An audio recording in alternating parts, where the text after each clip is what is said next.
Assalamualaikum warahmatullahi wabarakatuh. Bismillahirrahmanirrahim. Bismillahirkafi. Bismillahirmuafi. Bismillahilladzi la yadurru ma'a ismihi syai'un fil ardi wala fis sama'i wa huwas samiul 'alim. Alhamdulillah, wassalatu wassalamu ala rasulillah Muhammad ibn Abdillah, la hawla wa la quwwata illa billah. Ashhadu an la ilaha illallah wa ashhadu anna Muhammadan abduhu wa rasuluh. Allahumma salli wa sallim ala sayyidina Muhammad wa ala alihi wa sahbihi ajma'in. Qala Allah Ta'ala fi kitabihil karim. Bismillahirrahmanirrahim. Inna a'tainakal kautsar fasholli li rabbika wanhar inna syani'aka huwal abtar. Wa qala ta'ala aidan fi ayatil ukhra fa amma man a'ta wattaqa wa sadaqa bil husna fa sanuyassiruhu lil yusra wa amma man bakhila wastaghna wa kadzdzaba bil husna fa sanuyassiruhu lil usra. Wa qala an-nabi sallallahu alaihi wasallam man aqsad malun bi sadaqatin bal yazdad bal yazdad bal yazdad. Sadaqallah wa sadaqa Rasulillah sallallahu alaihi wasallam. Ketua DKM beserta pengurus Masjid Jami Khairul Ummah yang sama-sama dirahmati oleh Allah, para tokoh masyarakat, para satid, para hujaj yang dirahmati oleh Allah Subhanahu wa taala. Tentunya kita selalu tidak bosan-bosannya membaca tahmid alhamdulillah walhamdulillah tsumma alhamdulillah. Segala puja-puji milik Allah yang memiliki kerajaan dunia dan akhirat, yang menguasai dunia dan akhirat. Dialah Allah yang mengatur alam beserta isinya, kepunyaan Allah yang ada di langit maupun yang ada di bumi, surga kepunyaan Allah, neraka kepunyaan Allah. Begitupun kenyamanan, kedamaian, ketentraman yang ada di muka bumi ini semua dalam pengawasan Allah. Begitupun sebaliknya, apapun yang terjadi di muka bumi ini biiznillah, atas izin Allah. Termasuk diri kita sebagai manusia, kita tidak tahu apa yang akan terjadi 1 jam, setengah jam, ya, bahkan 1 menit ke depan, ya, 1 detik ke depan kita tidak tahu apa yang akan terjadi pada diri kita. Kita bisa bernapas alhamdulillah, dan kita manfaatkan nikmat ini di dalam ketaatan kepada Allah. Maka mudah-mudahan dengan kita mempergunakan semua anugerah Allah ini di dalam kebaikan, semoga hidup kita memperoleh keberkahan dari Allah Subhanahu wa taala. Salawat dan salam semoga terlimpah curahkan keharibaan Nabi kita Muhammad sallallahu alaihi wasallam, yang kita harapkan syafaat dari beliau. Dan kita pun minta kepada Allah supaya diberikan kemampuan aini ala dzikrika wa syukrika wa husni ibadatik, supaya kita dapat pertolongan dari Allah untuk mengingat Allah kapanpun, dimanapun, dalam kondisi apapun, situasi apapun. Tetap kita hatinya terus ingat kepada Allah, agar kita dibimbing oleh Allah Subhanahu wa taala ke jalan yang benar, jalan yang lurus, jalan yang diridhoi oleh Allah, sehingga kita selamat dunia dan akhirat. Semoga kita dijaga oleh Allah mata kita, pendengaran kita, lisan kita, tangan kita, kaki kita, terutama qalbu kita, hati kita. Semoga tetap dijaga oleh Allah imannya. Ya muqallibal qulub, wahai Allah yang membolak-balikan hati, sabit qalbi ala dinik, tetapkan hatiku atas agama Engkau, wa ala ta'atik, begitupun supaya diberikan kemampuan dan kemauan untuk melakukan ketaatan kepada Allah. Wa syukrika, dan kita pun terus minta sama Allah pertolongan supaya diberikan kemampuan untuk bersyukur. Sekecil apapun nikmat kita terima dengan senang hati. Alhamdulillah ala kulli hal, berterima kasih kepada Allah atas nikmat kesempatan waktu yang Allah berikan kepada kita. Kita masih berkumpul dengan keluarga, masih bisa melihat pasangan kita, masih bisa melihat anak-anak kita, masih bisa melihat keluarga kita, tetangga-tetangga kita, sahabat kita, jamaah kita. Maka mudah-mudahan dengan terus mengakui bahwa nikmat itu dari Allah, lalu kita pergunakan untuk di jalan Allah, maka di situ kita termasuk orang yang memperoleh ridho dari Allah Subhanahu wa taala. Wa husni ibadatik, dan minta kepada Allah supaya kita selalu dibimbing untuk mampu melakukan kebaikan, bahkan lebih baik. Karena di antara tanda seseorang itu diterima amal ibadahnya di sisi Allah, di antaranya adalah dia senantiasa ingin terus memperbaiki amal ibadahnya di hadapan Allah, menjaga amal ibadahnya di hadapan Allah, mengistiqomahkan kebaikannya terus, bahkan ingin ditingkatkan lagi kebaikannya lebih baik lagi. Itulah tanda orang yang berhasil, baik dalam Ramadannya, baik ketika dia melakukan ibadah yang lainnya. Di antaranya adalah zakatnya, ketika zakat itu diberkahi oleh Allah pada harta kita. Di antaranya ketika dia memperoleh hartanya, dia pun tidak pernah sungkan ataupun berat untuk mentasarufkan hartanya di jalan Allah. Itu di antaranya harta yang diberikan berkah oleh Allah Subhanahu wa taala. Tanda seorang haji umrohnya makbul, mabrur adalah bagaimana pasca haji, pasca umroh, dia senantiasa menjaga nilai-nilai kebaikan yang pernah dia amalkan semasa ada di Mekah, di Madinah. Dia jaga berjamaahnya, dia jaga itu qiraah Qur'annya, dia jaga itu zikirnya, dia jaga itu ya, terus mendawamkan doanya. Maka amalan-amalan soleh yang istiqomah inilah yang menjadikan asbab kita dipelihara oleh Allah, zahiran au batinan, lahir dan batin. Hadirin jemaah yang dimuliakan oleh Allah, kita sudah di penghujung bulan Zulqaidah, yang sebentar lagi kita akan masuki bulan Zulhijjah. Zulqaidah maknanya adalah menunggu. Jadi memang tradisi orang Mekah di saat bulan Zulqaidah dia fokus untuk berkhidmat, melayani saudara-saudaranya yang datang dari penjuru bumi untuk melakukan ibadah haji.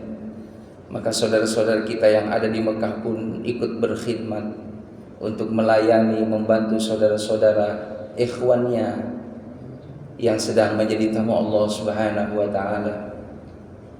Karena di bulan Zulqaidah itu jamaah rahimakumullah adalah bulan Ashhurun ya ma'lumat. bulan yang mana di situ ditetapkan oleh Allah Subhanahu wa taala untuk melakukan ibadah haji bagi umat Islam. Bahkan Zulqaidah adalah bulan yang mulia, arba'atun hurum, bulan yang diistimewakan oleh Allah Subhanahu wa taala. Orang Islam tidak boleh melakukan kezaliman, tidak diperkenankan untuk berperang karena bulan yang istimewa. Maka di bulan itu umat Nabi Muhammad senantiasa terus untuk bisa meningkatkan amal ibadahnya kepada Allah Subhanahu wa taala. Hadirin jemaah rahimakumullah, Zulqaidah juga adalah bulan yang mana di situ diapit oleh 2 hari raya Idul Fitri dan Idul Adha. Di bulan Syawal kita menikmati Idul Fitri, di bulan Zulhijjah kita menikmati Idul Adha. Kalau Idul Fitri, jemaah rahimakumullah, kemenangan kita umat Islam setelah kita saum 1 bulan kita menahan hawa nafsu kita, tidak makan, tidak minum di siang hari, lalu mengikuti rangkaian-rangkaian ibadah di bulan itu. Dan kita alhamdulillah berjumpa dengan 1 Syawal sebagai tanda kita memperoleh kemenangan dari Allah Subhanahu wa taala. Syawal maknanya adalah meningkat. Maka orang yang saumnya baik, orang yang saumnya diterima oleh Allah, tandanya adalah meningkat. Maka kita pun alhamdulillah mengikuti rangkaian-rangkaian yang dicontohkan oleh Nabi Muhammad SAW. Berjalannya waktu, selesai Syawal, jemaah rahimakumullah, bertemu dengan bulan ini. Di bulan ini pun kita terus menjaga nilai-nilai kebaikan. Bagi saudara kita alhamdulillah diberikan kemampuan, berangkatlah untuk melakukan ibadah haji. Lalu kita yang ada di tanah air, jemaah rahimakumullah, di negerinya masing-masing, tetap kita jaga amaliyah-amaliyah soleh. Kalau saudara kita menjadi tamu Allah Subhanahu wa taala, mendapatkan undangan dari Allah di tempat yang luar biasa, di Mekah, di Madinah, yang amal di sana dilipat gandakan oleh Allah Subhanahu wa taala. Kalau kita melakukan ibadah salat di Masjidil Haram 100.000 kali lipat, di Masjid Nabawi 1.000 kali lipat, di Masjidil Aqsa 500 kali lipat, maka juta-juta kebaikan yang diperoleh oleh umat Nabi Muhammad di bulan Zulqa'dah, Zulhijjah. Maka kita pun di sini tetap kita jaga amaliyah saleh. Dawamkan tilawah Qur'annya, dawamkan zikir dan doanya. Terus hubungkan tali silaturahim, mengunjungi majelis-majelis ilmu untuk senantiasa terus menambah pengetahuan supaya kita tambah amal soleh. Karena orang semakin tahu, semakin kita paham, semakin ingin melakukan dari pengetahuan kita, semakin kita ingin terus meningkatkan amal-amal soleh, sehingga kita lebih baik lagi, lebih banyak lagi memperoleh daripada balasan kebaikan-kebaikan pahala dari Allah Subhanahu wa taala. Hadirin jamaah yang dimuliakan oleh Allah Subhanahu wa taala, lalu ketika kita memasuki di bulan Zulhijjah dari mulai tanggal 1, maka tentunya jemaah rahimakumullah, hidupkan zikir di tanggal 1 Zulhijjah dengan kalimat tahlil la ilaha illallah, la ilaha illallah, la ilaha illallah, dari tanggal 1 sampai tanggal 9. Atau boleh kita sempurnakan la ilaha illallah wahdahu la syarikalah, lahul mulku wa lahul hamdu yuhyi wa yumitu wa huwa ala kulli syai'in qadir. Dibaca dari tanggal 1 sampai tanggal 9 di bulan Zulhijjah, supaya kita mendapatkan ampunan dari Allah Subhanahu wa taala. Karena ada suatu riwayat, barang siapa yang baca la ilaha illallah wahdahu la syarikalah, lahul mulku wa lahul hamdu yuhyi wa yumitu wa huwa ala kulli syai'in qadir, orang yang membaca zikir tadi akan diampuni dosanya oleh Allah Subhanahu wa taala. Ya rahimakumullah, memasuki nanti di hari tarwiyah di tanggal 8 di bulan Zulhijjah, maka dianjurkan oleh Rasulullah, kalau saudara kita di Mekah melakukan rangkaian ibadah haji, bersiap-siap tanggal 8 itu, kumpul di Arafah, akan melakukan ibadah wukuf di tanggal 9. Maka kita pun saudara-saudara seiman, di samping kita menjaga amalia sunnah dari Nabi Muhammad, sembari kita mengiringi doa buat saudara kita yang ada di Mekah, yang sedang fokus melakukan ibadah haji. Mereka butuh juga doa dari kita, keluarganya, karena ibadah haji adalah ibadah fisik, hadirin. Ibadah fisik, ibadah haji. Makanya ya, yang bagus kalau bisa, kalau kita alhamdulillah ada rezeki, jangan kita tunda-tunda. Mumpung kita masih ada kekuatan, ada kesehatan, ya. Maka jemaah rahimakumullah, beda Pak di saat kita ibadah dalam kondisi fisik kita ini lemah. Ya. Itu beda dengan di saat kita fisiknya dalam kondisi baik, prima. Nah, ibadah haji itu butuh daripada ya fisik. Karena ibadah haji itu menyangkut 3 dimensi ibadah, nilai ibadah. Ada dimensi jasadiyah, ruhiyah, maliyah. Maka syarat bagaimana seseorang ini berangkat ibadah haji dan umroh, itu diantaranya adalah istitoah. Dia mampu dari materinya, mampu dari pengetahuannya, mampu ya dari fisik, mampu juga dari keamanan. Makanya kenapa di saat musim Covid, ya, pemerintah Saudi ya melarang, mengistirahatkan dulu, jangan ada yang masuk ke sana karena tidak aman. Maka istitoah di situ juga maknanya adalah aman dalam perjalanan. Jadi jamaah yang dimuliakan oleh Allah Subhanahu wa taala, maka di saat saudara kita kumpul datang pada hari tarwiyah di tanggal 8, kita di sini saum sunnah tanggal 8. Lalu tanggal 9 juga sama, kita puasa sunnah. Saum Arafah yang pahalanya seperti orang yang beribadah 2 tahun. Allah berikan balasan bagi orang yang puasa saat itu 2 hari di tarwiyah di Arafah. Kalau seandainya kita tidak dapat di hari tarwiyah, boleh kita ambil di Arafahnya saja. Karena itu sangat dianjurkan oleh Nabi kita Muhammad SAW. Dan berdoalah pada hari itu, di saat saudara-saudara kita jutaan umat Nabi Muhammad pada hari itu sedang banyak munajat kepada Allah Subhanahu wa taala, dan orang yang ada di padang Arafah itu ketika berdoa, doanya dikabul oleh Allah. Maka kita pun bersamaan pada hari itu pun minta kepada Allah Subhanahu wa taala, silakan bermohon kepada Allah Subhanahu wa taala. Kalau kita memang ingin dihadirkan oleh Allah ke Mekah, ke Madinah untuk menyempurnakan rukun Islam, silakan banyak berdoa kepada Allah Subhanahu wa taala, karena sesungguhnya doanya kita orang yang beriman adalah silahul mukminin, senjata buat kita. Tidak ada yang mustahil. Allah akan mampukan seorang yang memang secara materi mungkin tidak mampu, tapi ketika dia ada kesungguhan dan yakin betul bahwa sesungguhnya Allah Maha Murah, Allah Maha Mampu, dan memampukan hambanya untuk bisa hadir ke sana. Karena memang hadirin, orang ibadah haji itu tidak harus orang kaya. Tidak sedikit ceritanya orang berangkat ibadah haji jamaah rahimakumullah, orang-orang yang memang ekonominya sangat sederhana, bahkan sangat pas-pasan.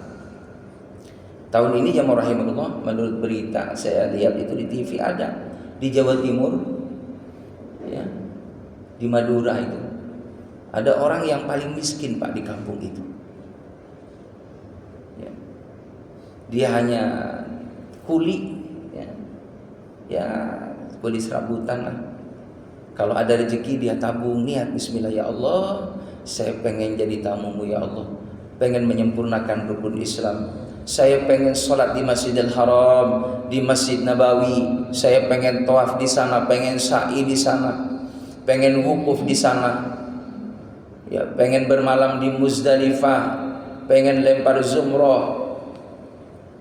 Ya, begitupun kerinduan ingin bagaimana melihat di situ ada Jabal Nur, ada Gua Hiro. Ya, kalau di Madinah ada Gunung Uhud, Jabal Uhud. Maka silahkan di hari Arafah itu minta kepada Allah Subhanahu wa taala, meluapkan kerinduannya ingin menjadi tamu Allah. Allahumma ballighna ila Makkah wal Madinah wal Arafah. Ya Allah, sampaikan aku untuk bisa hadir di Mekah, Madinah, dan bisa wukuf di Arafah. Warzuqna ya Allah, kasih aku rezeki. Wa anta khairur raziqin, sesungguhnya engkau adalah sebaik-baik pemberi rezeki.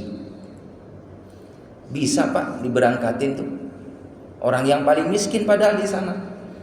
Ketika diwawancarai, Bapak bisa berangkat ibadah haji ke sana karena saya niat yang kuat.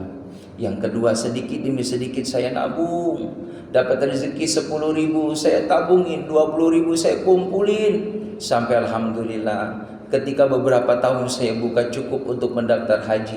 Dan ternyata jemaah rahimakumullah, ini janji dari Allah Subhanahu wa taala, janji dari Nabi Muhammad sallallahu alaihi wasallam, orang yang niat kuat di dalam kebaikan, walladzina jahadu fina lanahdiyanahum subulana.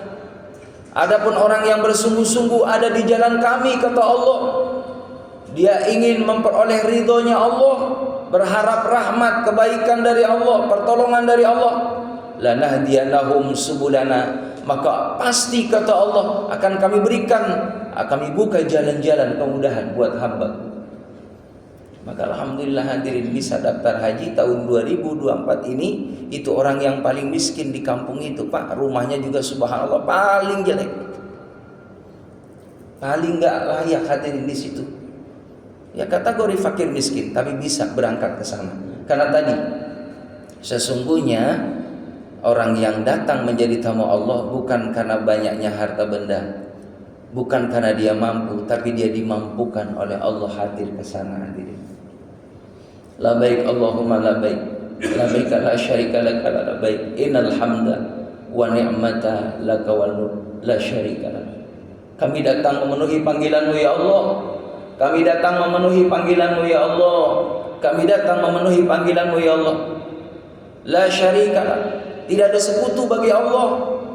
Innal hamda, sesungguhnya segala pujian, wa ni'mata laka, begitupun segala nikmat ini adalah dari Allah Subhanahu wa taala. Maka orang yang berkunjung ke Mekah Madinah, kalimat talbiyah inilah terus dikumandangkan.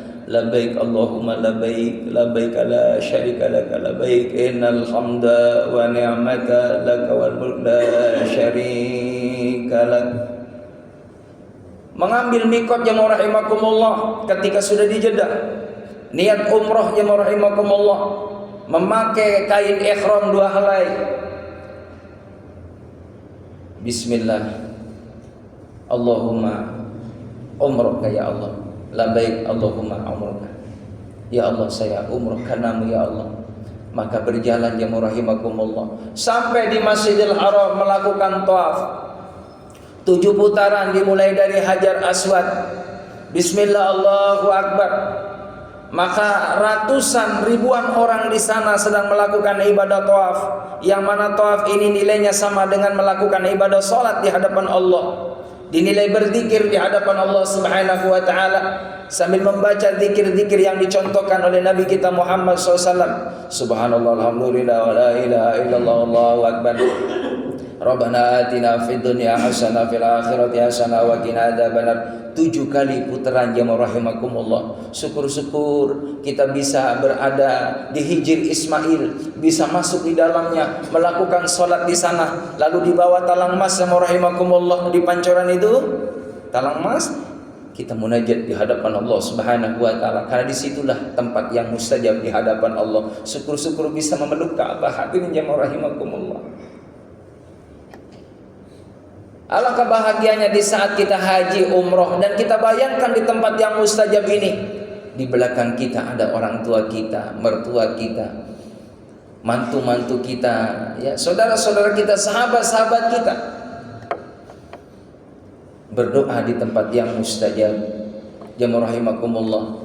Lalu selesai itu melakukan ibadah tawaf, disunahkan sholat 2 rakaat setelah tawaf jemaah rahimakumullah. Lalu sempurnakan rangkaian ibadah umrohnya, sa'i dari Safa ke Marwah, dari Safa ke Marwah. 7 kali jamaah rahimakumullah. Baru selesai itu kita tahallul, selesailah umrahnya. Jamaah rahimakumullah. Begitupun orang yang ibadah haji nanti tinggal menunggu di tanggal 9 Zulhijjahnya. Karena orang yang melakukan ibadah haji dari penjuru dunia ini, di muka bumi ini, ketika sudah ada di Mekah, dia wajib di tanggal 9 Zulhijjah itu kumpul di padang Arafah, wukuf di situ, karena merupakan keharusan bagi orang yang melakukan ibadah haji, sekalipun dia dalam kondisi sakit. Melakukan sholat zuhur, lalu mendengarkan khutbah. Jamaah rahimakumullah, selesai itu kita menunggu jamaah rahimakumullah di tanggal 9 di bawah tenda yang hanya beberapa jengkal itu tendanya, di tempat yang sangat sederhana. Kumpullah di sana jamaah rahimakumullah wukuf dengan saudara-saudara kita yang beda status sosialnya. Ada kalangan pejabat, ada rakyat biasa, ada orang alim, ada orang awam, kumpul di sana bersama-sama bersimpuh di hadapan Allah Subhanahu wa taala, memakai kain yang sama, di tempat yang sama, menghadap Tuhan yang sama, Allah Subhanahu wa taala, bertujuan yang sama, memenuhi undangan Allah, berharap hajinya diterima oleh Allah, berharap umrohnya diterima oleh Allah. Karena sesungguhnya tadi perjuangan kita orang melakukan ibadah haji dan umroh butuh fisik tadi hadirin. Bisa bayangin, tawaf aja kurang lebih 1 jam, sa'i jamaah rahimahullah kurang lebih 1 jam lebih kadang-kadang. Belum lagi nanti di wukuf di Arafah jamaah rahimakumullah, itu seharian penuh, apalagi berangkatnya di hari tarwiyah itu 2 hari. Habis wukuf jamaah rahimakumullah, ba'da asar bersama-sama itu menuju yang namanya Muzdalifah. Di halaman yang begitu luas jamaah rahimakumullah, terlihat hanya kain putih. Ribuan jutaan manusia di sana. Ada yang di bawah, ada yang ada di pegunungan jamaah rahimakumullah, di atas bukit. Kelihatan putih semua, kecil kita ini. Bukan siapa-siapa hadirin. Orang tidak kenal kita siapa, sekalipun dia punya jabatan atau mungkin orang yang paling kaya raya, orang yang terkenal sekalipun di sana sama hadirin. Sama, dengan pakaian yang sama, di tempat yang sama. Di situ banyak berzikir kepada Allah, muhasabah, evaluasi. Hanya air mata yang terus berlinang, subhanallah. Tidak ada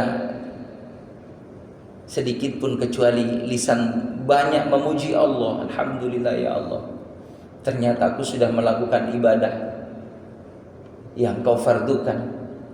Hari ini sudah wukuf ya Allah. Malam ini saya bermalam di Muzdalifah sambil mencari batu jamaah rahimakumullah untuk lempar jumroh pada malam itu. Jamaah rahimakumullah, kurang lebih dari wukuf itu antara 1 jam 2 jam ke Muzdalifah. Di situ kumpul dari sholat maghrib menunggu sampai sholat isya. Setelah sholat isya mencari batu jamaah rahimakumullah, istirahat beberapa jam, tinggal nunggu nanti jam 12 malam. Sedikit istirahat hadirin di sana. Jam 12 lewat 5 atau 10 menit baru kita bergegas menuju ke Mina hadirin. Sesampainya di Mina kurang lebih 1 jam 2 jam, antara jam 2 kita tahajud dulu jamaah rahimakumullah. Selesai tahajud kita berangkat itu lempar jumroh. 1 jam 2 jam kita berangkat 3 kilo 4 kilo hadirin dari maktab. Ribuan manusia pada malam itu hadirin, semua kumpul menuju tempat yang sama untuk lempar jumroh. Allahu Akbar, suara begitu ya luar biasa, menyentuh hati. Semua bertalbiyah di hadapan Allah Subhanahu wa taala. Labbaik Allahumma labbaik, labbaik la syarika laka labbaik, innal hamda wa ni'mata laka wal mulk la syarika lak. Jamaah rahimakumullah, bergegas itu berjalan menuju tempat untuk lempar jumroh. Selesai lempar jumroh jamaah rahimakumullah, kita pun pulang kembali dari arah yang berbeda. Sebelah sini orang pada berangkat, sebelah sini pun kita pulang jamaah rahimakumullah. Sesampai di maktab kurang lebih jam 4:30 kita pun sholat subuh. Habis sholat subuh berjamaah baru istirahat hadirin. Istirahat di situ pun alhamdulillah kita lakukan aktivitas kegiatan dengan saudara-saudara kita di sana. Ada yang baca Al-Quran. Kalau udah biasa hadirin sebelum berangkat ke sana kita udah latihan dulu. Latihan terus mujahadah kita supaya nanti terbiasa di sana. Biasain kita baca Quran sebelum ke sana supaya nanti ketika di sana kebiasaan itu kita bawa. Biasain kita berbagi dengan orang lain. Subhanallah jamaah rahimakumullah. Ternyata betul di Mekah Madinah itu tergantung ya, seseorang itu kebiasaannya apa di tanah air masing-masing. Dan di sana betul dibalas oleh Allah Subhanahu wa taala. Ada orang yang memang kebiasaannya sholat berjamaah apa? Allahu Akbar. Benar-benar disiplin waktu. Dia jam 2, jam 3 udah bangun. Di saat orang masih pada tidur, teman-temannya tidur, kita sudah mujahadah di hadapan Allah. Mau kapan lagi? Ini tempat mustajab di hadapan Allah. Dia habiskan itu malamnya sholat ya, tasbihnya, sholat taubatnya, hajatnya, tahajudnya, witirnya. Selesai itu dia baca Quran, dia rahimakumullah.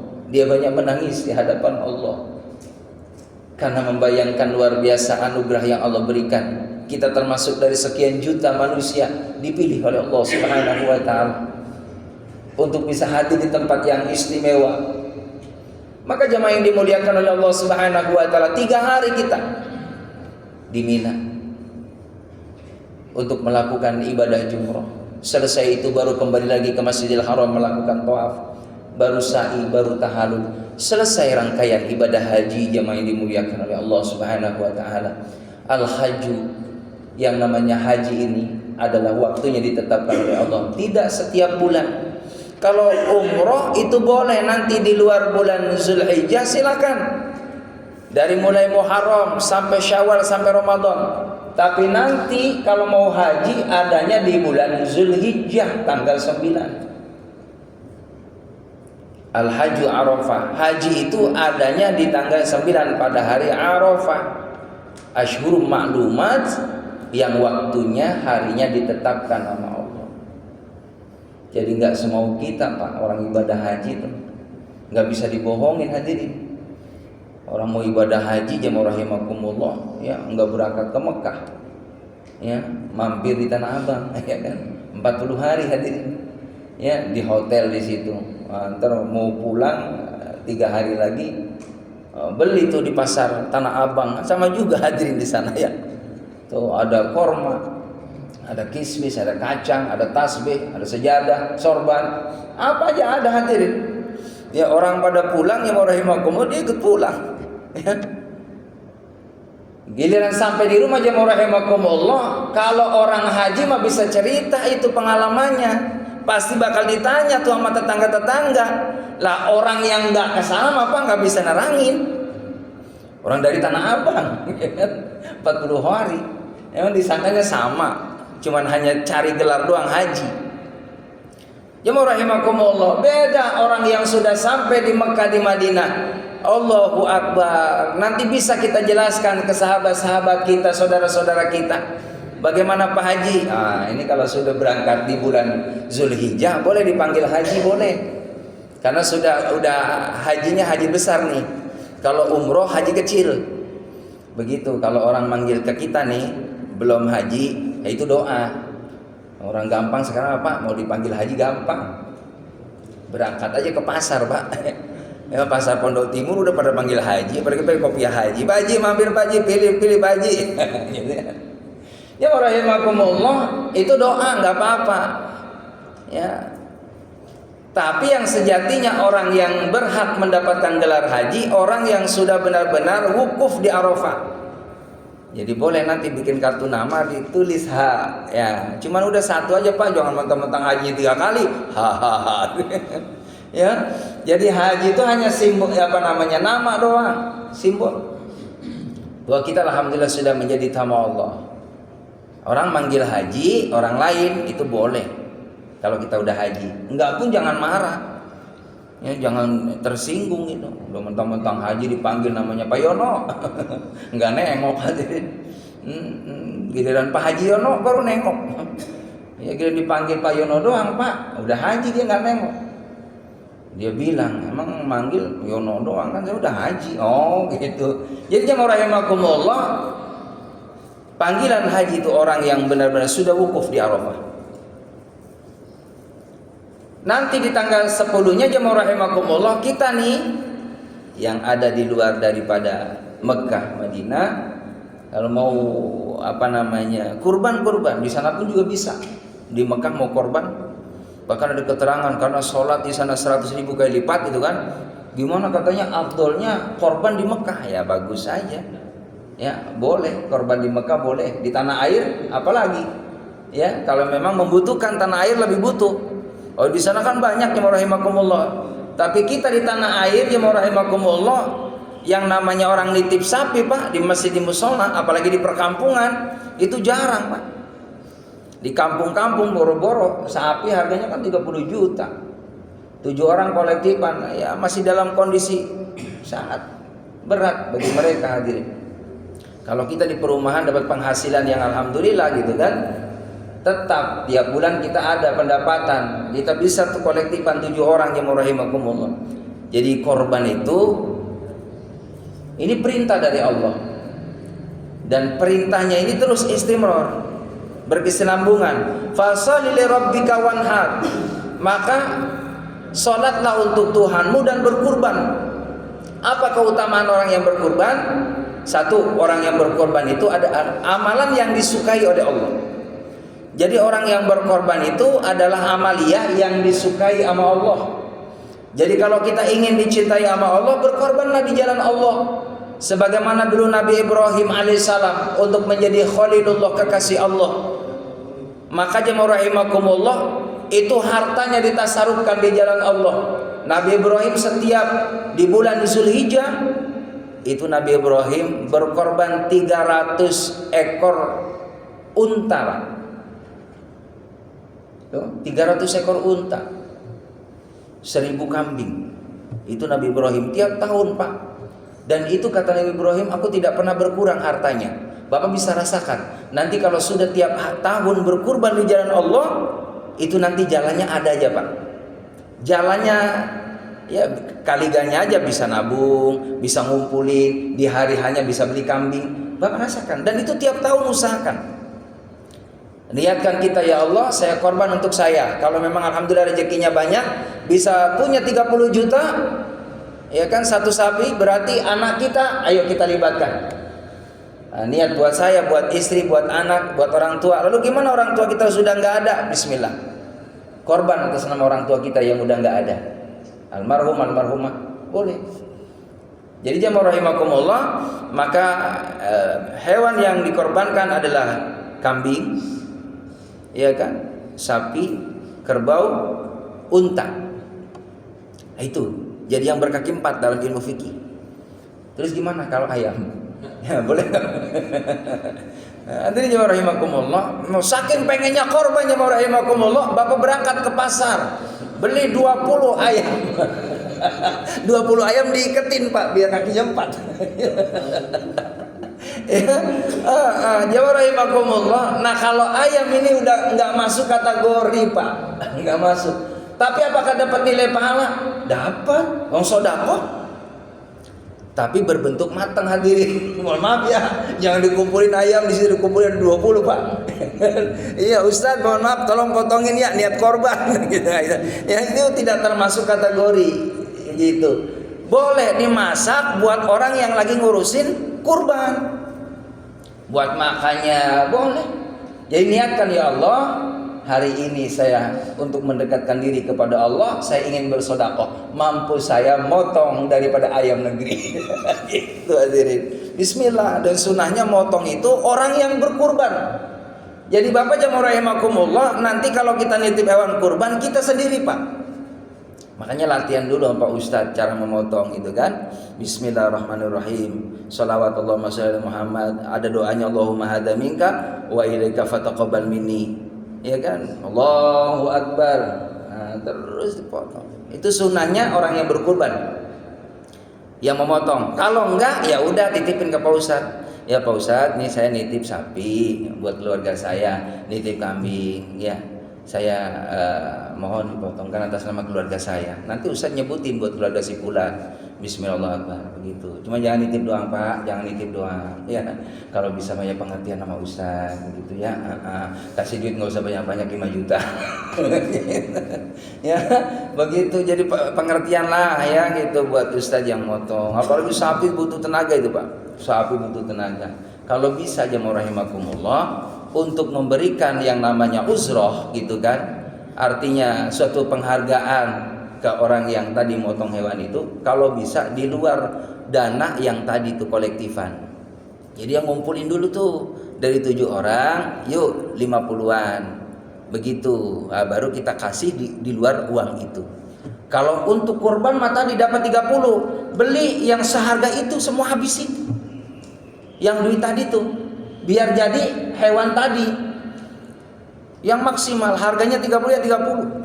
Kalau memang bisa ditawar ya mau rahimakumullah ya alhamdulillah, kembalikan lagi untuk tadi ya uangnya untuk kesejahteraan bersama, untuk syiar di situ, mau beli aqua dan lain sebagainya itu nggak masalah. Tapi untuk memotong itu dalam hadisnya usahakan di luar itu. Jadi jangan sampai uang korban tadi sisanya diberikan ke tukang potong. Itu afdolnya. Nah, kembali lagi mekanismenya kepada ya kebijakan lain lah ya masing-masing. Ya rahimakumullah, nanti orang yang berkorban ini cukup gak Pak sampai jam 7 nih Pak cerita korban Pak? Cukup ya? Bapak masih siap gak Pak? Yang jadi masalah saya nggak siap berarti. Ya rahimakumullah. Jadi nanti Bapak kalau sudah nitip hewan kurban di tanggal ya 9, lagi puasa tuh, besoknya motong. Kita udah punya duit buat beli hewan kurban. Bapak jangan potong kuku dulu. Jangan potong kuku, jangan potong rambut. Jangan donor darah, ya. Kenapa jemaah rahimahullah? Karena kita korban. Itu kukunya jadi saksi di hadapan Allah, kuku kita nih, rambut kita jadi saksi di hadapan Allah, termasuk darah kita. Lah kalau hari itu dipotong nggak jadi saksi, termasuk donor darah. Itu buat timbangan amal soleh kita. Itu ya bagi yang berkorban Pak. Kalau yang nggak korban, potong aja, nggak ada kaitannya nih. Gak ada kaitannya. Jangan ikut-ikutan yang korban Pak. Lah Bapak gak potong kuku? Enggak, saya mah korban kagak nyunah. Jadi yang nyunah itu orang yang berkorban di jalan Allah. Ya mau rahimakumullah. Dari tanggal 10, 11, 12, 13. Kebetulan tanggal 10 Yaumun Nahar kita bisa alhamdulillah korban. Belum mampu saat itu, ada rezekinya spontan Pak. Di tanggal 11-nya hari tasyrik, boleh kita motong hewan kurban hari tasyrik. Masih ada 2 hari lagi, tanggal 12, tanggal 13, itu paling akhir sebelum asar. Jadi sebelum asar masih ada hari yang ketiga, hari tasyrik. Dan hari itu tidak boleh kita puasa, haram hukumnya. Karena kata Nabi, di hari tasyrik itu adalah hari kita umat Islam untuk menikmati tadi hari raya kita. Makan-makan, minum-minum. Dan jangan lupa di hari itu banyak takbir Pak. Sampai tanggal 13 terus tuh membaca Allahu Akbar, Allahu Akbar, Allahu Akbar, La ilaha illallah, Wallahu Akbar, Allahu Akbar, walillahil hamd. Jadi itu sunnah sampai tanggal 13 hari tasyrik. Takbir ini sampai salam pun sama, sampai sholat fardu pun sama zikirnya itu. Selama 3 hari. Dari tanggal 10, 11, 12, 13, setelah assalamualaikum, Pak Imam langsung takbiran. Selesai takbiran boleh dilanjutin lagi dengan ya zikir kayak tadi, astagfirullahaladzim, boleh. Tapi udah cukup kata ulama, takbiran saja. Selesai itu doa bareng-bareng sampai tanggal 13. Itu adanya di hari tasyrik di bulan Zulhijjah. Kalau Idul Fitri nggak usah. Kalau Idul Fitri cukup ketika khotib turun udah selesai takbirnya. Itu mah kadang-kadang Idul Fitri Pak, duhur takbiran juga. Allahu Akbar. Ya pernah tuh terjadi. Saya ingetin, mohon maaf ya Pak, ini nggak nyunah kata saya. Oh gitu Ustaz. Iya. Kalau Idul Fitri itu cukup ketika khotib sudah turun dari mimbar, udah selesai takbirnya. Kalau Idul Adha sampai tanggal 13. Ya rahimakumullah, itu saja sebenarnya masih panjang lebar nih Pak. Keutamaan berkurban banyak banget, cuman waktunya udah siang ya Pak ya. Jadi ngaji mah nggak usah lama-lama deh, ya, sebentar aja. Yang mudah-mudahan ada manfaatnya. Niatin yang punya duit korban, jangan sayang Pak, jangan sayang. Bapak nanti rasain deh, semakin banyak kita dekat sama Allah, harta kita ditasawufkan di jalan Allah, nanti Bapak dibuka itu rezekinya sama Allah dari arah yang tidak disangka-sangka. Wallahu a'lam bishawab. Yang benar dari Allah, yang salah adalah kedaifan saya. Subhanallah bihamdika asyhadu an la ilaha illa anta astaghfiruka wa atubu ilaik. Walhamdulillah. Demikian. Assalamualaikum warahmatullahi wabarakatuh.